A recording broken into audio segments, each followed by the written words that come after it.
সন্ধ্যা পর্যন্ত প্রতিদিন রাত্রে আমাদেরকে সিকিউরিটি দেওয়ার জন্য আমাদের একজন স্টাফ থাকে। এক একটা স্টাফ এক একটা কারণে আমাদের কাছে যায়। কিন্তু আজকে সারা রাত্র আমাদের কাছে একটা স্টাফও যায় না।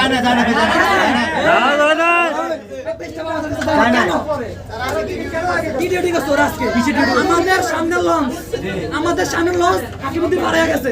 আমাদের সেই লঞ্চ আমাদের লঞ্চ কেন মাত্র 10 টাকায় আসে।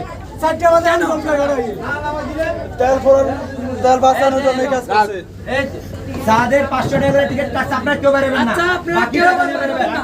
আমাদের বুঝে গেলে বোনাস একটা দাবি হইছে 300 ভাড়া 300 এক দাবি হইছে আমাদের যারা টিকিট কাটছেন 300 যারা কাটছেন তারা টাকা নিয়ে যাবেন। আমাদের ক্যান্টিনের খাবারের দাম কমাইতে হবে। ঠিক আছে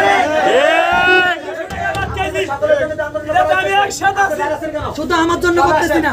ঠিক আছে এটা দাবি একটা